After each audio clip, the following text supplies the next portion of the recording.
Trigger warning. Ghosts, ghouls, and gruesome stuff ahead. It's weird. It's dark. It's your kind of vibe.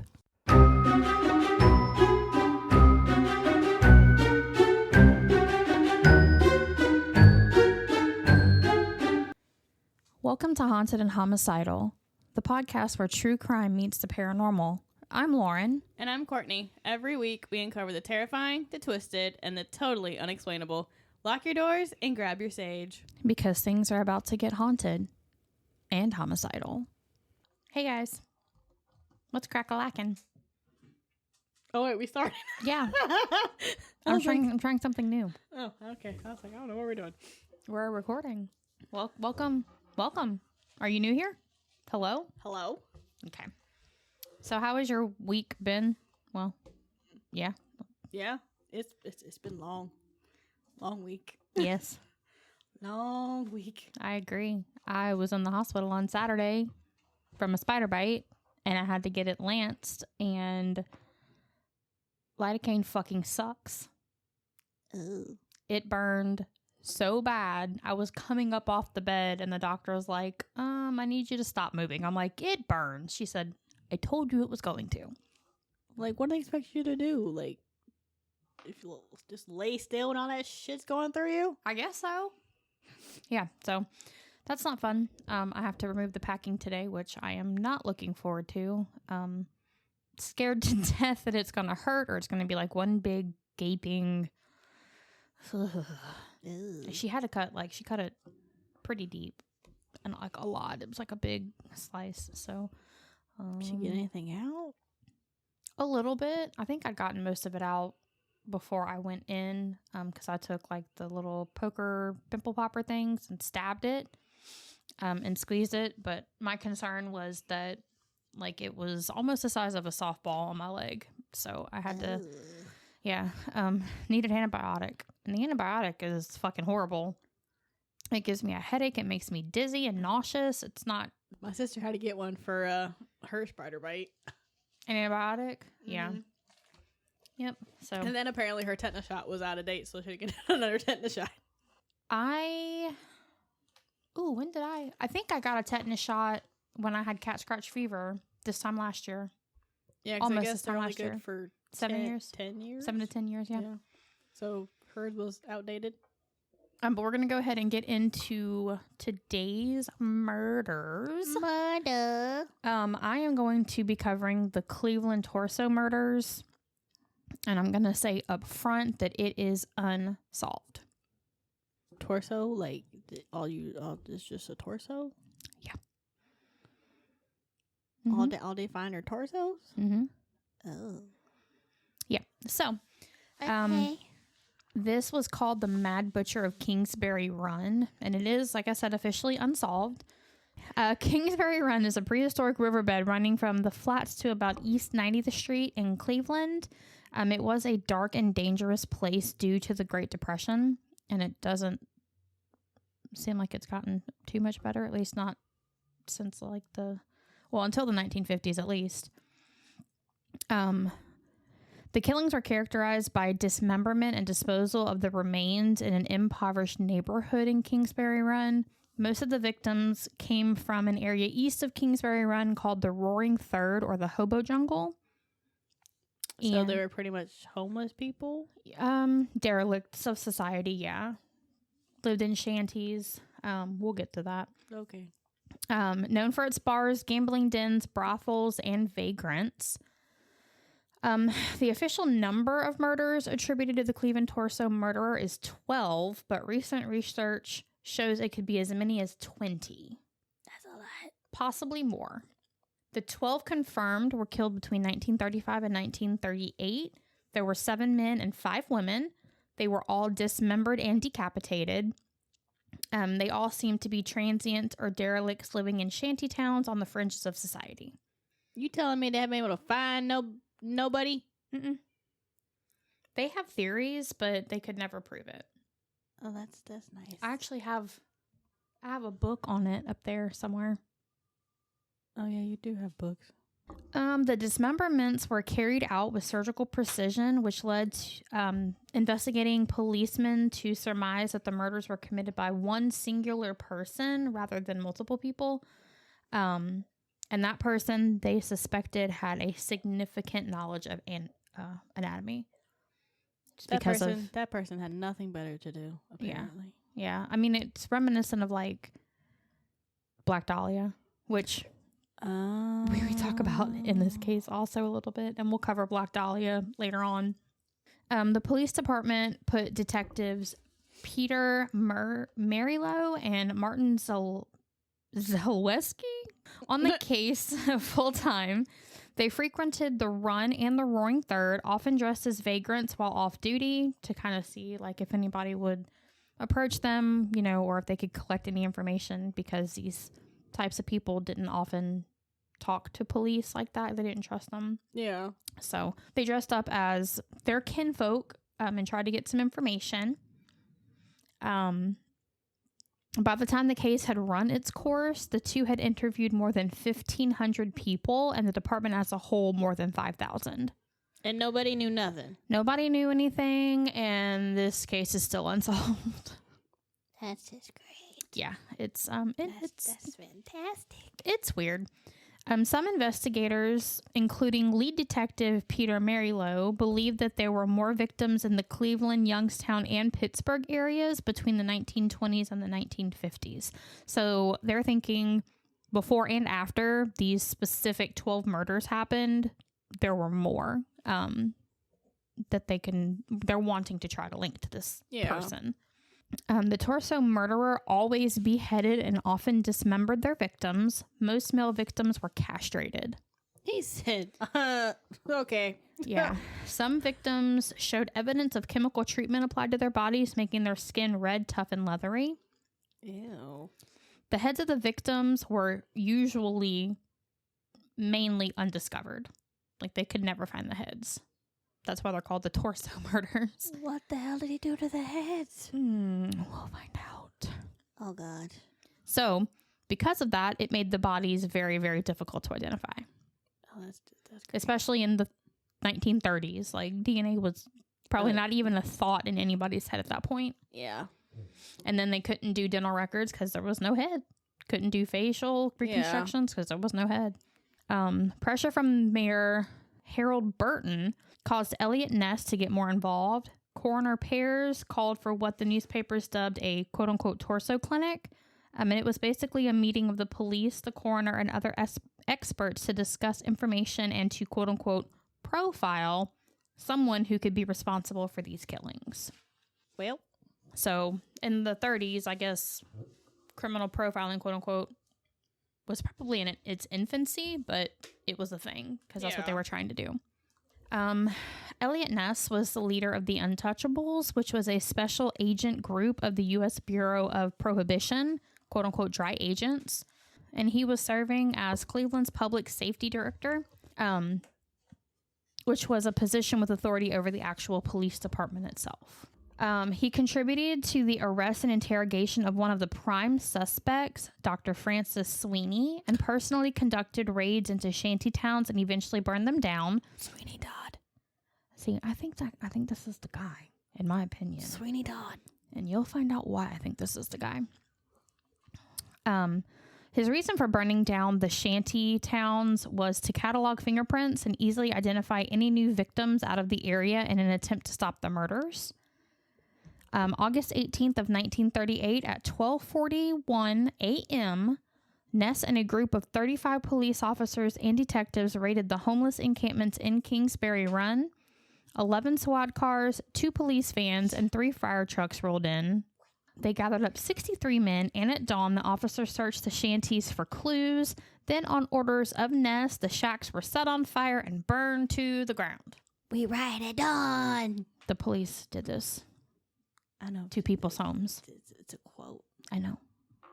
But the police burned down houses after they investigated looking for clues, found none, and decided... why they burn them down? They just decided these people don't need houses. I don't know. But they burned them down. But then you're going to have the issue of them... What? Yeah, I don't know. They burned, and it wasn't all of them. They burned the shanty towns down to the ground. But then you're gonna bitch about about them being on the street, being on what the hell? I don't know. It makes no sense to me, but this is what they thought they should do, so this is what they did. August 22nd, 1938, which was just 4 days after they burned down the shanty towns, Ness launched an operation where he personally dispatched 6 two-man search teams on a large area of Cleveland, stretching from the, I'm going to mess this up, Cuyahoga River to East 55th Street to Prospect Avenue under the guise of conducting city fire inspections. While it did not produce any new information about the Torso murders, it did shed light on the inadequate and unsanitary living conditions in the downtown area. I guess of the places that they hadn't burned down yet. My eyes twitching. I know this story is. My eyes twitching. This one's rough because It's twitching. Not only did they not find anything, this was like the shoddiest police work I've ever. That's why they didn't freaking find anything. They're doing all this shit. Yeah, I don't understand. Oh, my eyes twitching. But the teams did uncover hundreds of families living in hazardous fire traps without toilets or running water. Aww. Yeah, and families, like kids were involved in that. That's so sad. At one point, the Torso murderer taunted Elliot Ness by placing the remains of 2 victims in full view of his office at City Hall. He's mocking him at that point. He was, yeah. He's like, you can't catch me. And he knows he knows. He knows he's leaps and bounds ahead of the police department. And they've got no clue. The man who Ness believed to be the killer would later also provoke him by sending postcards to Ness. Oh, he's taunting him now, too. Oh, 100%. Snap. All right, so now we're going to get into the victims. Can I have the back scratcher, please? Oh, yeah. Thank you. See, it's a good investment. I have one. I left it at home. So now we're going to get into the victims. Edward Andrassy, age 29, when discovered on September 23rd of 1935 in a gully at the base of Jackass Hill. Wait, that's a real name? Yeah. That's like it's legit name. That's where I live. Jackass Hill. Okay. Hello. Okay. Where East 49th Street dead ends into Kingsbury Run. His head was found near the rest of his body. Where's your baby, Misha? And he was found to be emasculated and only wearing socks. So this is one of the few whose head was found. That's how they were able to really identify him. So he was wearing nothing but socks. Mm-hmm. Castrated. Yeah. An autopsy report stated that Andrassy was decapitated in the mid-cervical region with a fracture of the mid-cervical vertebrae. The coroner also noted that he had rope burns around his wrists. He'd been dead for about 2 to 3 days before the discovery. So he was tied up and tortured and killed. So basically. Can they tell if he was dead before they're decapitated? Like at all? Like if any of the torsos? I'm sure they can, but it didn't like mention any of that. Okay, because that would suck if they're still alive of being decapitated. I think based on like the blood pattern, well, I mean, it's difficult, I would think, in these situations because they weren't killed where their bodies were placed. Yeah. I think like maybe one was because there was like no blood. Okay. So they wouldn't really, I don't think they'd be able to tell if they were decapitated while they were still alive or if the decapitation came after they were already deceased. But I would think in a normal situation, if the body remained where it was, they could tell by blood spatter. Yeah. You know, if they're already dead, you know, their veins aren't pumping, so you wouldn't get it like... Yeah, not a really big blood spatter. I mean, I think the only thing that would make the blood spatter larger would be just the motion of like an axe or something if they're using that. The second was John Doe number 1. Decapitated remains of another white male were located in weeds at the foot of the East 49th Street and Praha Avenue next to Andrassy. So they found 2 people at the same time. One they could identify, one they couldn't. Because one still had his head. Oh, yeah. The victim's body was saturated with oil and set on fire after death, causing its skin to become reddish and leathery. The victim's body hair had also appeared to have been shaved off completely. I don't know what that would indicate, but that's what happened. The hell?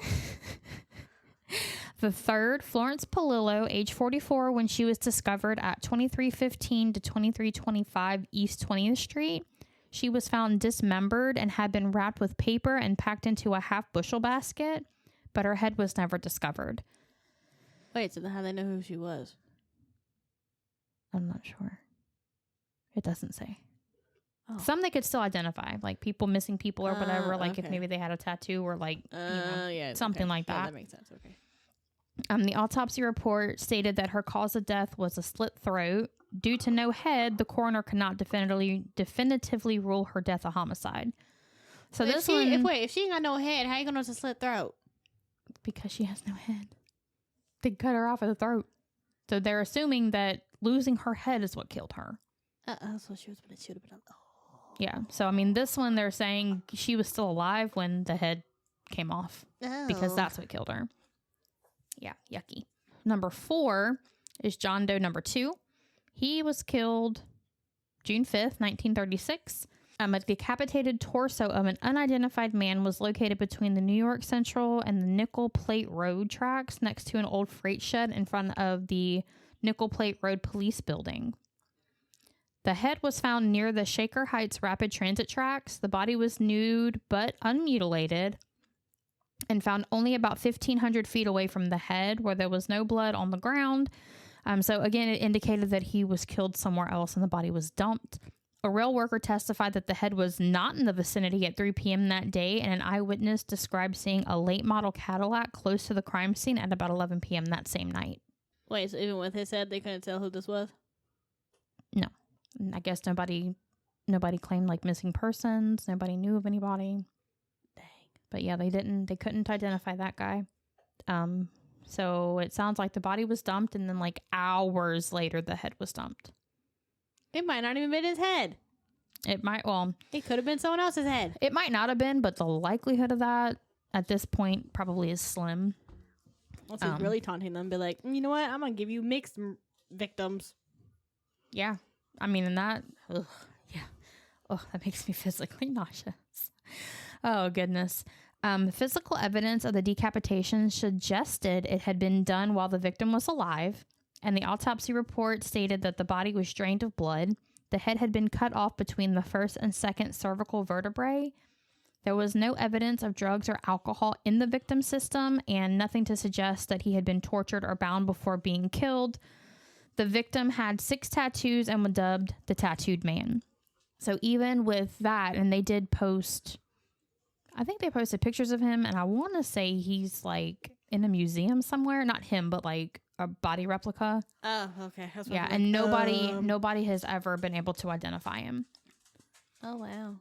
And so the next one was John Doe number 3. July 22nd of 1936, the severely decomposed, decapitated remains of a male was located near a homeless camp in the Big Creek area of Brooklyn, west of Cleveland. This was the only known West Side victim of the torso murderer. Police conducted a thorough investigation of the area, and they did find the man's head, but it was a skull at this point. With cheap bloodstained clothing found nearby, pathologists discovered a large quantity of dried blood that had seeped into the ground beneath the man's body, indicating that he was killed at that location. Here's my problem.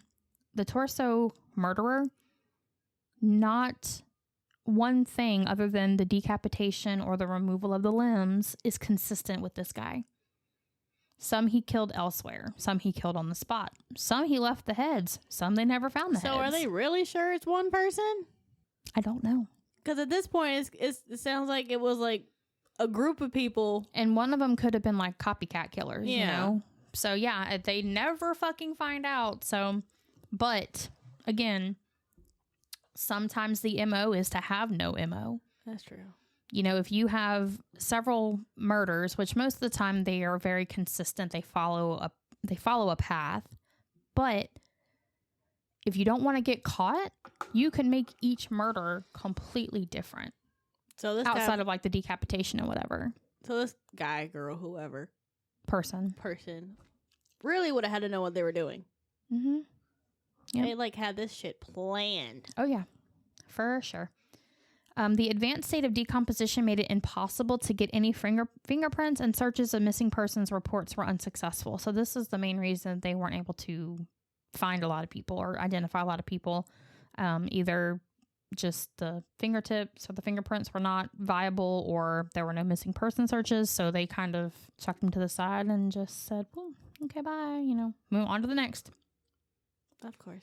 Yeah. John Doe number 4. A homeless person discovered 2 halves of a male torso and lower legs floating in a stagnant pool near East 37th Street while waiting for an eastbound freight train that he could hop. The torso was removed and sent to the morgue, where the coroner noted that the body had been severed between the 3rd and 4th cervical vertebrae, as well as the 3rd and 4th lumbar vertebrae. The police did find a dirty felt hat with bloodstains on it that had a label of Loudy Smart Shop, Bellevue, Ohio, during their search of the area, along with the blue work shirt covered in blood that was wrapped in a newspaper along the bank of the creek where the body was found. Fire crew dredged the water looking for the rest of the body. The head was never found. What? This is like... What you mean his torso was halved? Like he was cut in half again? No, he was just cut in half. So like the upper torso was found and then his legs. Oh. Yeah, like cut. Like, have you seen Ghost Ship? It's been a hot minute since I've seen it. Okay, like at the very beginning when that wire cuts through people. Like that, like right in the middle. Yeah. I love that movie, by the way. It's one of my favorites. The head was never found. The kidneys and the stomach were also removed, as were his genitals. So again, something new. The decapitation's the same. The cutting them in half is the same, being just torsos. Not finding the head is the same. Possibly removing the genitals is the same. But now we're adding kidneys and stomachs. My eyes twitching? Yeah, this one was a little rough for me. The next one was Jane Doe number 1, February 23rd of 1937. The upper portion of a female victim was found washed up on Euclid Beach on 156th Street. The arms, legs, and head were never found, likely because they were less buoyant than the torso and sank to the bottom of the lake, possibly have been consumed by fish or whatever is in the lake. Nessie. Loch Ness Monster, I don't know. Okay. Yeah, this one's rough, man. This one is really rough, and especially because it's unsolved. 3 months later, the lower half of the torso washed ashore at East 30th Street. The upper extremities were disarticulated at the level of the glenoid fossa, which is your shoulder joint socket. Oh, okay. The neck and head were disarticulated between the 7th cervical and 1st thoracic vertebrae. There were multiple hesitation knife marks on the surface of the skin that were present.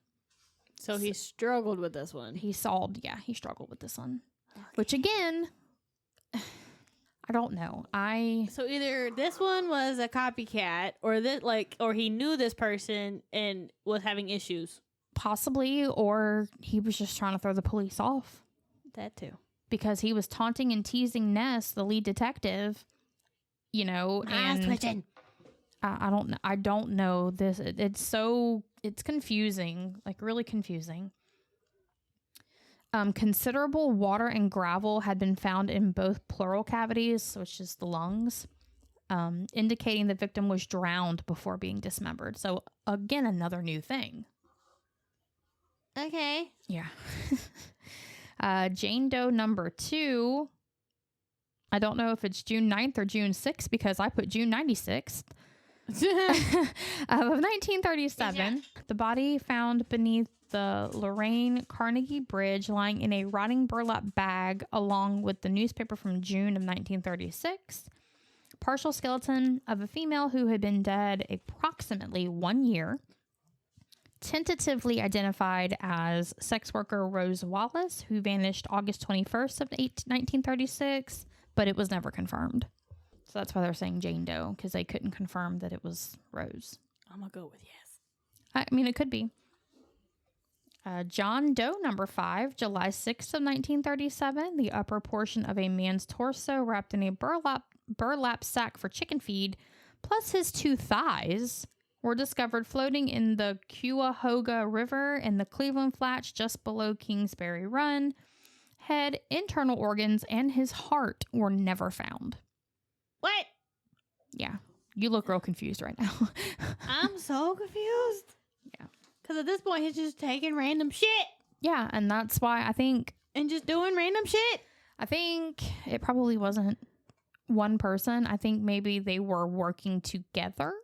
I would think so. And one person was like, oh, I want the freaking insides. And one person's like, oh, I just want to cut. Yeah, well, like I said, we're going to get to the suspects. I think one of them's a real good one. Real good. Jane Doe number 3, April 3rd of 1938. A woman's leg was located in the Cuyahoga River in the Cleveland Flats. A month later, on May 2nd, 2 burlap bags containing a woman's nude bisected torso, thighs, and feet were discovered floating in the river to the east of the West 3rd Street Bridge. Her head and her arms were never found. This was the only victim to have anything in their system, and she had morphine in her system. Kind of like Hattie Whitten, where she went crazy on morphine. Yes. Yeah. So I guess in the 1930s, which is around that time. So either they drugged her or she was on drugs. Yeah. Okay. Yeah. She was the only one, though, out of like all 12 of these victims. She was the only one found to have anything in her system. Jane Doe number 4, August 16th of 1938. A dismembered body was found at the end of the East 9th Street by men combing for pieces of scrap metal. The body was wrapped in rags, brown paper, and cardboard. Uncharacteristically, however, the head and the hands were found with the body. So they just cut off the legs? They cut off, well, they decapitated her and took her hands, but it was all together packaged in this cardboard box. Yeah. So it was uncharacteristic of the murderer. So the more and more we talk about it, the less and less I believe it was just one single person. No. I think it was several people. Yes. At least 2, at minimum. And then the last confirmed victim of the torso murderer is John Doe number 6. His body was discovered at a nearby location on the Cleveland lakefront in plain view of Safety Director Elliot Ness's office at City Hall. So that's the one we had talked about earlier. He said, okay. Yeah. His head was severed from his body, disarticulated at the level of the 3rd intervertebral disc, and had knife marks on his dorsum, which is his back, and on the 2nd and 3rd cervical vertebrae, extremities, and all the major joints were also disarticulated. So he cut all the limbs off at all the major joints. So arms were cut at the shoulders, legs were cut at the hips. So he definitely had to know anatomy. Yeah.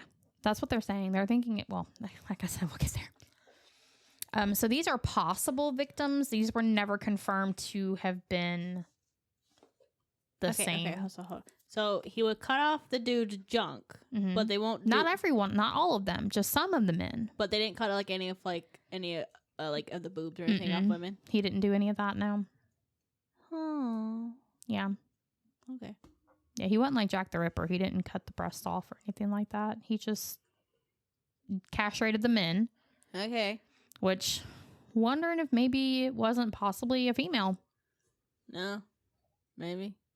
Because they are just killing the women and dismembering them. They're not mutilating them like they're mutilating the men. So either, so if it's 2 guys, they probably have issues. Oh, whether or not it's guys or girls, they fucking have issues for sure. If one's a girl, she probably has anger issues at the men. Yeah, that's what I'm saying. Like, it could possibly be a woman because, yeah, she's killing women too, but she's not like mutilating them. Like, yeah, they're mutilating the men. The men are getting their penises and their balls cut off. So and the females are just, the men are the real issue, apparently. Yeah, them. Or it could be a man. Yeah. Who also hates men. I don't know. Or maybe like when he killed them, he saw how big their junk was and he was like, man, fuck that. Hell no. And just yoink, ripped it off. So these are the possible victims. The Lady of the Lake, September 5th of 1934. The lower half of a woman's torso, thighs still attached, but amputated at the knees, washed up on shore of Lake Erie just east of Brentonall. A search of the area yielded a few other body parts, but not her head. She was found in the same spot as Jane Doe number 1, which is kind of why they're thinking this might be in addition to who we already know are connected. Both victims had some kind of chemical on their skin, which was believed to be lime chloride. It is believed that the killer meant to use a quickening lime to decompose the bodies faster, but used one that would actually preserve the bodies instead. Dumbass. Yeah. So he's good with anatomy, but not much else. Apparently not. Unless that's the other person. Well, maybe. So for right now, though, they're still just thinking it's just one person. Robert Robertson, on July 22nd of 1950, he was 41 when discovered at 2138 Davenport Avenue. The police believe he had been dead for about 6 to 8 weeks at that time and appeared to have been intentionally decapitated. So Black Dahlia, December... Huh? My eyes twitching. Oh. So the Black Dahlia, December of 1938, the torso murderer allegedly sent a letter to Ness claiming that he had moved to California and killed a woman and buried the head in Los Angeles. In the letter, the killer referred to himself as DC, or Doctor of Chiropractic, which is interesting because he is decapitating and removing limbs at the joints. People would know about the bones. Chiropractors would know about the bones. But an investigation of the area only uncovered animal bones, so it wasn't verified. Haven't they not found her? I can't remember about her. I don't think so. We'll cover her. Well, they found her. Oh, yeah, they did. But I don't know if they found her murderer. No, they did not. Yeah. A decade later, the quote-unquote confession resulted in authorities considering the possibility that the torso murderer had some connection to the Black Dahlia case. But that's just, why would he just go to California for one murder, though? Randomly, yeah. I'm not saying it's not possible. It's not probable. Yeah, but still, it's like, why would you go somewhere else and do one murder and then come back? Right. And it's probably just because he had heard of it and was like, this is what happened.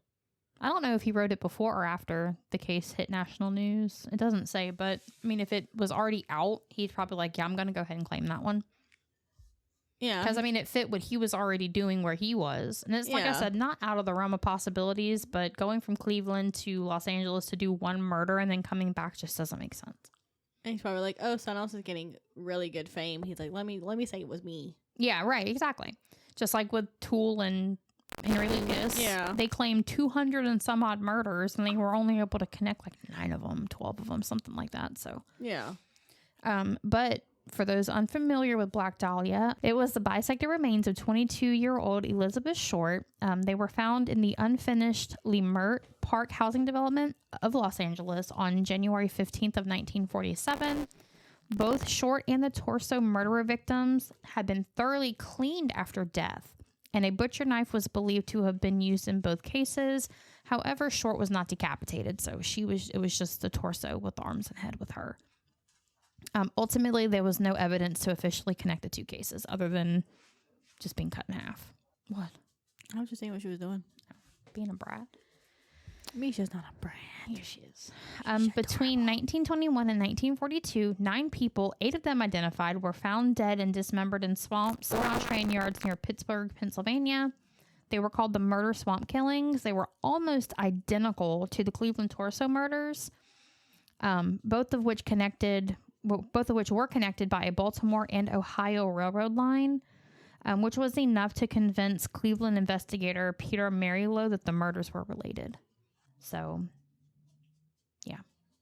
It's a lot of people. Bodies are just stacking up.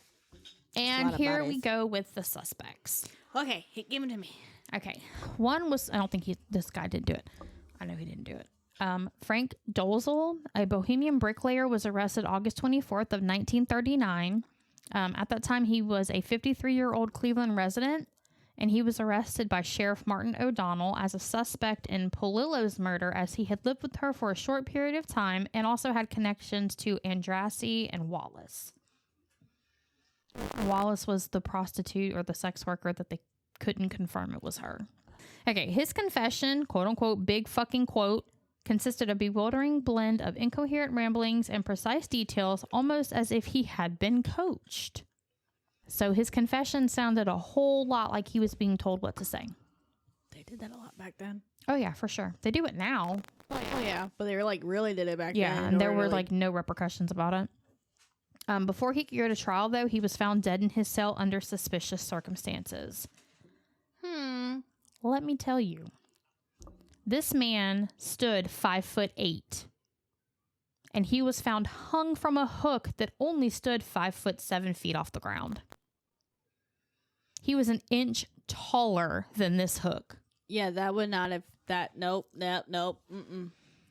Gerber's autopsy revealed 6 broken ribs, all of which had been obtained while in the sheriff's custody.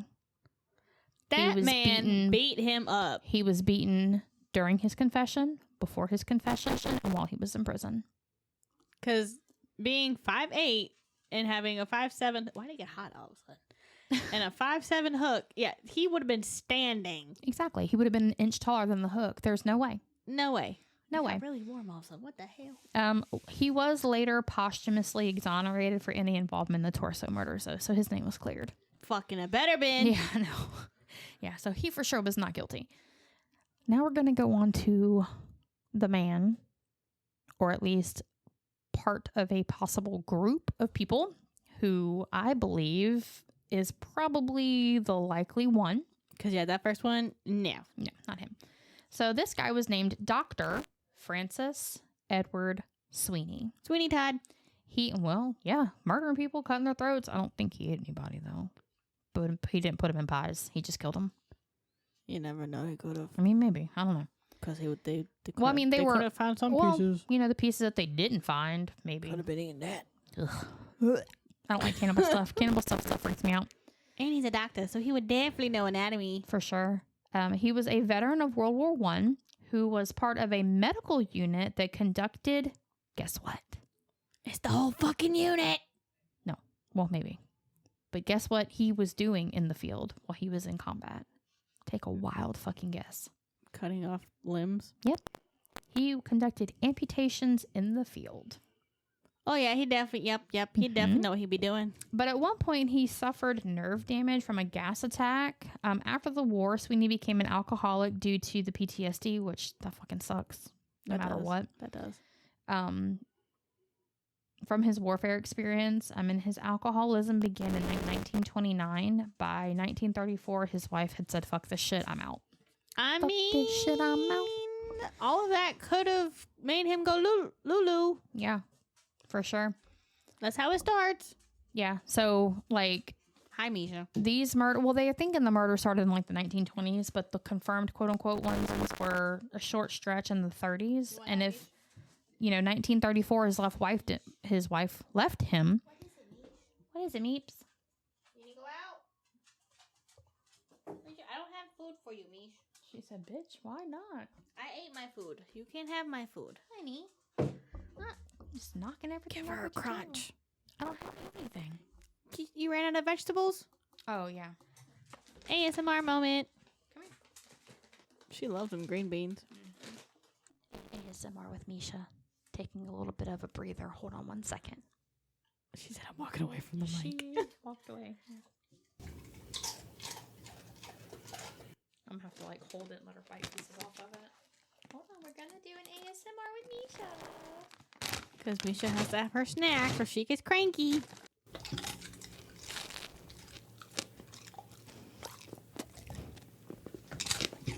That was a good crunch she had. Good girl. Did good. You did so good. Sweeney was personally interviewed by Ness. Before the interrogation, Sweeney was found to be so intoxicated that he was held in a hotel room for 3 days until he sobered up.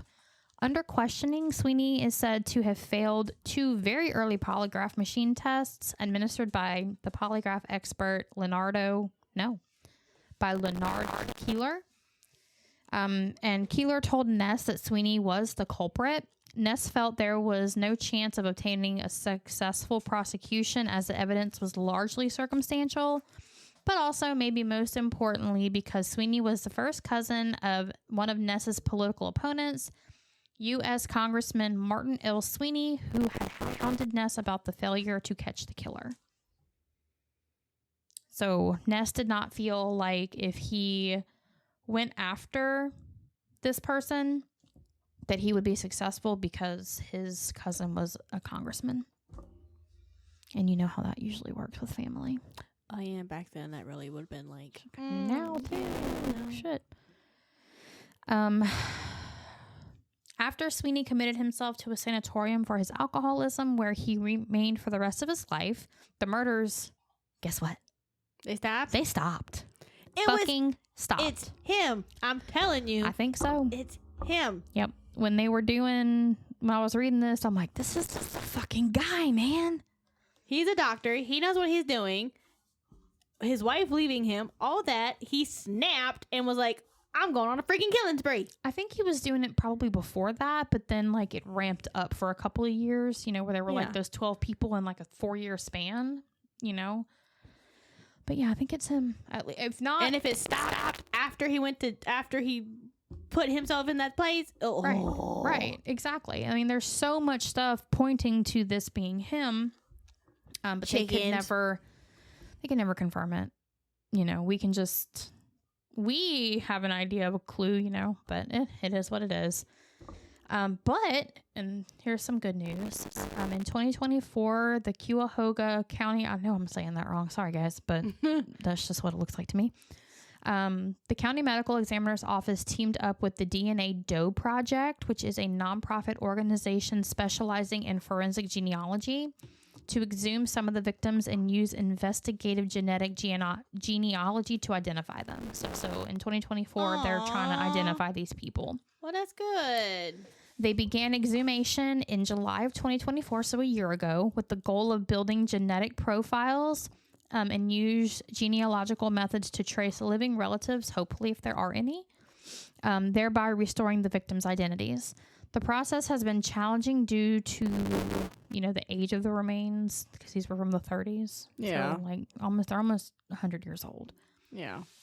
The condition of the burial records, which a lot of them were destroyed or misplaced, quote unquote, and the fact that many victims were transient individuals with few connections to that area. Like, they just weren't born there. They didn't know a lot of people.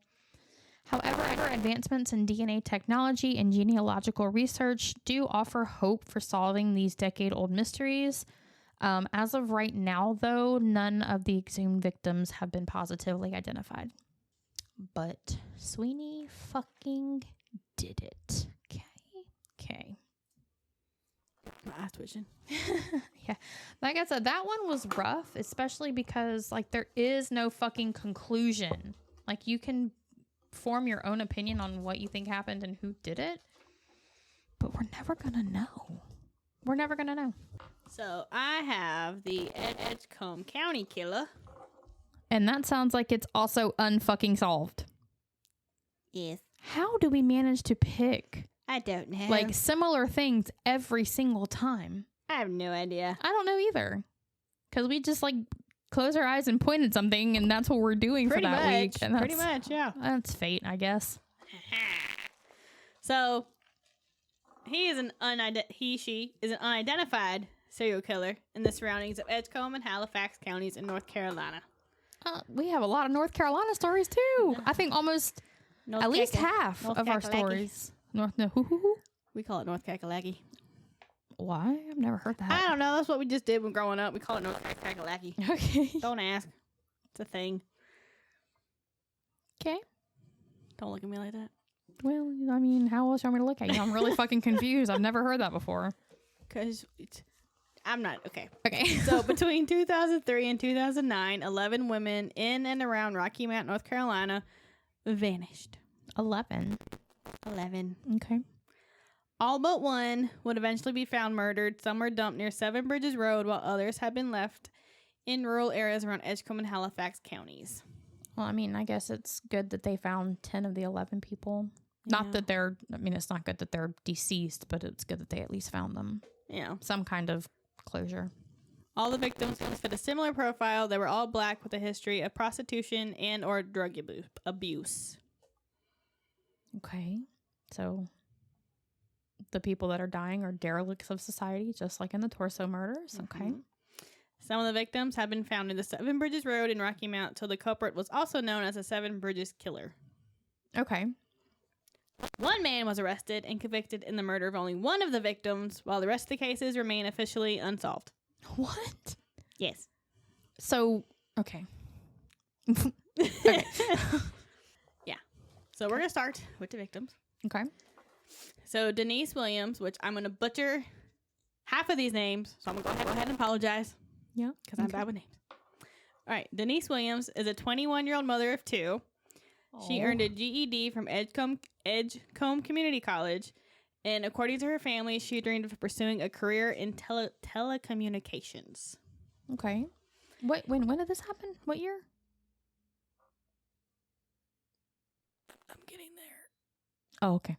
Her body was discovered floating in Koki Swamp, approximately 5 miles southeast of Rocky Mount in 2013. Okay. I know exactly where that's at. Just kidding. I have no fucking clue. I about to say, you I have no lie. idea. You lying. I know where the Rocky Mountains are. Yes, you know that, but not. Okay. And then second victim, Melody Wiggins, 29-year-old who had a son named Joshua. Oh, these all had babies. Majority of them, yes. Well, like, I think only like 2 or 3 or 4, I think. Okay. Her decomposed remains were found in rural Edgecomb County on June 2nd, 2005. Her boyfriend had reported her missing just 3 days earlier, and she had been killed by blunt force trauma to the head and has suffered several stab wounds. Oh. And then we have Christine Mary Boone, who was a 43-year-old who was reported missing by family on January 16th, 2007. Oh, so these were recent. Yes, this is in like 2000s. Oh, wow. Yeah. I was thinking it was like old. No, these were all 2000s. Okay. But it would be another 3 years before her skeletal remains were discovered in a wooded area in Scotland Neck, North Carolina on March 9th, 2010. Oh, wow. I wonder if Pazuzu Algarad did these. Maybe. North Carolina. That was around the time. That's not the same area. Like he couldn't travel.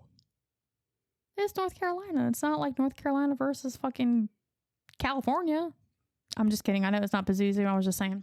Her cause of death could not be determined. What? Because it was 3 years, so they couldn't really determine. Oh, because it was skeletons. Right. Okay. Yes. Gotcha. Yes. And then next we have Jackie Nicolia Thorpe, a 30 or 35-year-old who enjoyed writing poetry and playing bingo. Oh. Her boyfriend was in prison at the time she went missing. So it wasn't him. Wasn't him. She expressed a desire to attend community college and better her life. Oh, at 35. Yes. Bless her. Her body was found on August 17th, 2007, behind a house on Seven Bridges Road, the first victim to be discovered in that vicinity. Her remains were too decomposed to establish the cause of death. Oh. God, that sucks so bad. Yeah, a lot of them, they couldn't figure out what happened. Next, we have Joyce Renee Durham, a 46-year-old who was last seen in Rocky Mount on June 17th, 2007. Her brother-in-law reported her missing and pointed police in the direction of drug areas that she reportedly frequented. Her body, though, was never found. Oh, so she was the one of the 11. Yes. Oh, that's so sad. And then we have Ernestine Battle. She was a 50-year-old who had previously worked for a cable company. What is happening? He started in his 20s and he's like getting older. Like every person's been older. They're all like different. They're all different ages. Like there was no consistency. It's stressing me out because London was born in 2007, and to think this kind of stuff was happening when my kid was born. Yes, I don't like it. She was interested in makeup and fashion, but she turned to prostitution later in life to support her crack habit. Oh, okay. She vanished in February 2008, and her body would be found near Seven Bridges Road by a farmer on March 14th of the same year. And then her remains were too badly decomposed to establish cause of death. Oh, man. Yeah. And then we have Yolanda Renee Lancaster, who is a 36-year-old who was a mother of two, and was described by those who knew her as kind and intelligent. Her skeletal remains were later discovered off Seven Bridges Road by hunters in January 2011. What? Her cause of death was unknown. Wait, so what? From 2007, nothing until 2011? Well, they didn't really put any. They didn't put any of this in order. Oh, so it's all kind of. Oh, okay. I was like, that's a long break. Yeah, no, it was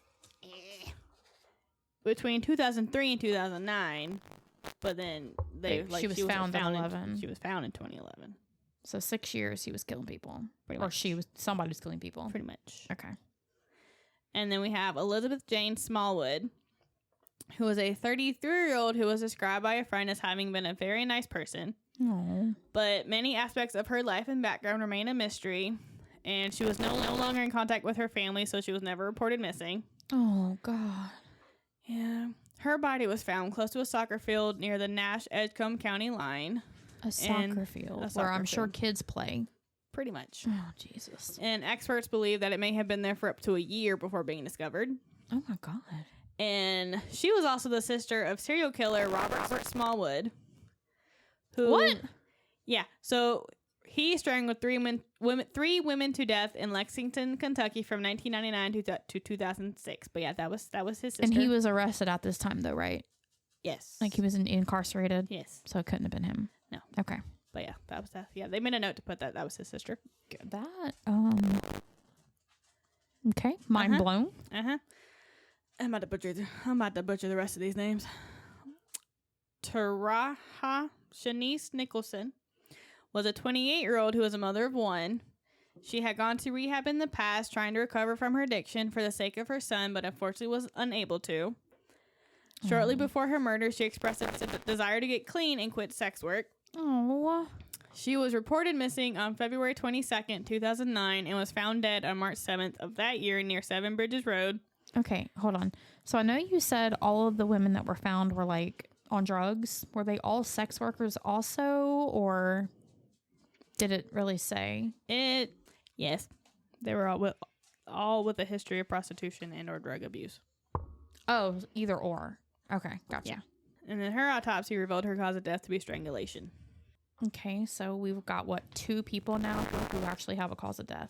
Yes. Okay, out of 12? No, 11? 11. Good job, police office. And Jarnice LaTanya Hargrove was a 31-year-old who loved to write and perform rap songs. Oh, I love it. She also adored bright colors, which inspired her nickname Sunshine. Oh my God. She was reported missing on April 25th, 2009. But her body wasn't discovered until June 29th in a wooded area just a few yards away from Seven Bridges Road. So the same year. Same year. Okay. Her remains were too badly decomposed in 3 weeks to determine her cause of death. Apparently. You said June 6th she was reported missing, right? And then April 25th was missing. April. Yes. So 2 months. Okay. I thought you said June 6th. I'm like, she was found the 29th. That's 23 days later. How was she that decomposed? Yeah, no, she was decomposed. Oh. But they suspected strangulation. Okay. And then we have Roberta Williams. She was a 40-year-old who was a mother of 3. She worked as a cleaner in a taxi station before turning to sex work. She was reportedly homeless at the time she disappeared. And a man riding an ATV happened upon her remains by the side of Seven Bridges Road on March 27th, 2010. Oh. And her family was adamant that they had filed a missing persons report, and law enforcement has refuted this claim because of cause of death was not released. What? Don't smile at me. What? So her family was like, we filed a missing persons report. And the police was like, no. But then they finally were like, oh yeah, you did. But the cause of death was not released. I am confusion. I was confused. Yeah. I hope it wasn't one of the situations where the police had these missing person reports, and because of their past history with drugs or sex work, they just didn't do anything quickly enough. Yeah. I mean, especially this one. Like, the other ones didn't mention that, but this one was like... Yeah, the family's like, oh, no, we did a missing persons report. and y'all did nothing about it, and now you're telling me that it didn't happen, but then now you're saying it did. Ugh. Yeah. Fucking, where is this at? North Carolina. Fucking North Carolina, man. Okay. Yeah, and I'll be up there in a few weeks. Don't die. Don't get murdered by that person, because they're still around. This was not that long ago. 18 years. I don't remember. I was in school during all this. I don't like it. And so Dr. Michael Teague was a criminal psychologist, and he came up with a profile for the unidentified 7 Bridges of Edgecomb County serial killer. So his profile, based on the belief that serial killers usually target victims of their own race, a black man in his late 20s to early 30s, fairly bright but not highly educated, a loner, someone with a personal connection to the Rocky Mount 7 Bridges Road area, likely a local or someone who had lived around there at some point, a disorganized killer, a murderer characterized by unorganized and spontaneous acts of violence, likely has a history of drug abuse and or criminal record. Is the profile he came up with. Okay. And they couldn't connect anybody to that? We have one suspect. Okay. So the only useful forensic evidence that they were able to obtain came in the form of semen found on Tariah Nicholson's body.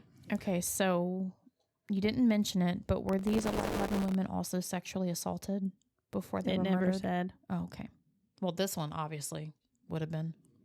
Well, I don't think she was, like, sexually assaulted. I think they, like, because she was a prostitute. She was a sex worker.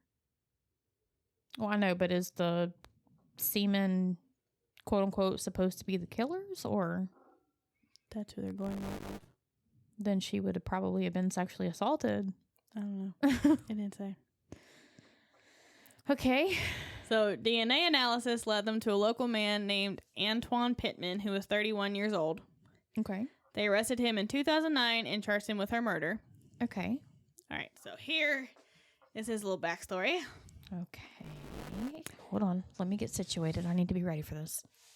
So he was born on July 15th, 1978 to 18-year-old single mother Gloria. He spent a few years living with his grandparents in Whitakers, North Carolina, just a few miles away from the rural stretch of 7 Bridges Road. He would go on to amass a lengthy criminal record, which included assault, larceny, and trespassing convictions. He's also a registered sex offender. He sounds like a good fucking option to me. Who was arrested for the attempted rape of a toddler years earlier. A toddler? A toddler. Oh my fucking God. What? Okay. Breathe, Lauren, breathe. I'm stressed. I know. I'm like real fucking stressed right now. Years earlier, but was ultimately convicted of a lesser charge as part of a plea deal. They should not be allowed a lesser plea deal when it is a violent crime against children. Yes. Angry. Breathe, Lauren, breathe. He has a history of drug abuse as well. Okay. He admitted to soliciting Tariah and meeting her in a hotel room for sex, and he maintained that he dropped her off near the public library in Rocky Mount afterwards, unharmed, and never saw her again. Go ahead and say it. I know you gotta say something. I'm angry. Okay. Because that's how it all... Oh, I had sex with her, but then I left her somewhere safe, and she was fine. No, that's always the fucking excuse. Oh, okay. I'm okay. So Gloria Pittman was hesitant to speak about her son's upbringing when asked about it, but nevertheless indicated that she believes in his innocence. I don't really have much to say about it. I will say I don't believe he did it. I don't care what evidence they have. I can't believe my son could do that. Okay, just because you don't believe it can happen doesn't mean it didn't happen. Yeah. So, but he couldn't forensically be linked to any of the other victims. Law enforcement felt confident that they finally had their serial killer. And it was revealed during the trial that he had known at least 2 of the other victims, Ernestine Battle and Denise Williams. He also frequented the 7 Bridges Road area. All right, Lauren, okay, you can speak. Just keep going. Okay. And had previously occupied a residence close to where the body of Elizabeth Smallwood was discovered. He had also lived in a trailer in Scotland Neck near the Woodward area where Christine Boone's skeletal remains were located. And multiple sex workers familiar with Pittman testified that he had become threatening towards them in the past. The murders did stop after his arrest. Oh my fucking God. That's the goddamn dude. It's like Sweeney. That's the fucking dude. Mm-hmm. Oh my God. Wait. Was he convicted of the murder of her? Of Taraya, yes, but everyone else, no. I don't like that one. I'm really fucking stressed out right now. Do you have more? September 28th, 2011, after less than an hour of deliberation, a jury found him guilty of first-degree murder in the death of Taraya Nicholson. Good. He was sentenced to life in prison without parole. Good. And he sobbed in the courtroom saying, "You all are sending an innocent man to prison for life." No, the fuck they're not. The cases of 10 of the victims are still open and remain officially unsolved. No. I just solved them. He did it. I mean, if it stopped after he got arrested and he was pretty much could be linked to everything. Yeah. He did it. I mean, circumstantial evidence is still fucking evidence. Like, he lived in a house near one of the, like... Knew several of the victims. Like, he could be linked to literally all of them. Yeah, with circumstantial evidence. Uh-huh. Yeah. Some cases have been won on less than what they have on this person. Well, he got life in prison. So. I don't care. I'm real fucking stressed because that's 10 people whose family have no answers. Exactly.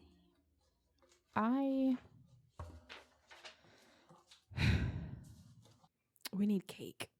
We need cake. This is stressing me the fuck out. Oh my God. Because yours was stressful. Mine was stressful. We need cake. Yours was more stressful for me than mine was. I could tell. Yeah, like... Yours made me stressed. I mean, this guy was linked to that. This guy was linked to that. He lived here. He frequented here. The fucking sex workers said he became abusive with them, which is why I asked, was she assaulted? They never said if it they couldn't were not. say, but I would assume probably so, considering. Oh, that makes me sick to my fucking stomach. And it's not the medicine this time. I feel heartbroken for those families because they probably believe that it's this man too, but there's nothing that they can do about it. Exactly. And it's not like it was done in the 1930s where DNA wasn't a thing. No, it's recent. Yeah, it's so fucking recent. I was in school during all this. Yeah, I was not. But my daughter, I had my daughter. Let's see, what years did I say? 2003 to 2009. Okay, so I was in school. I was in school for 2 of those years, 2003 and 2004. And then I went to college briefly and quit. I was elementary school, middle school. I was married with a kid during this. So I got married in 2005 and London was born in 2007. We're not counting that marriage.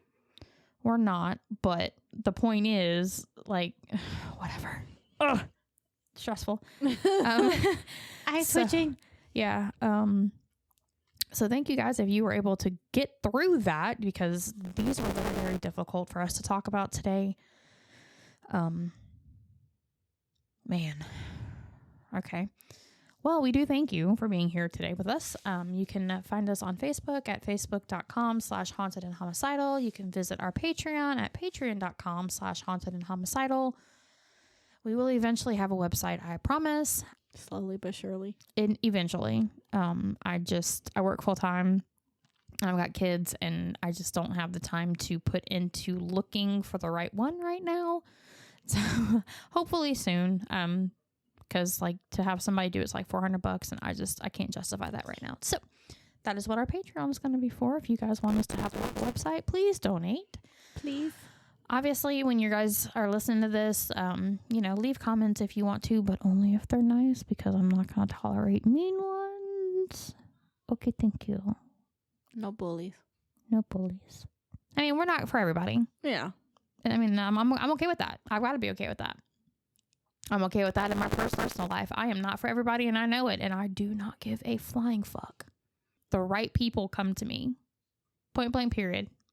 Okay, bye. Bye.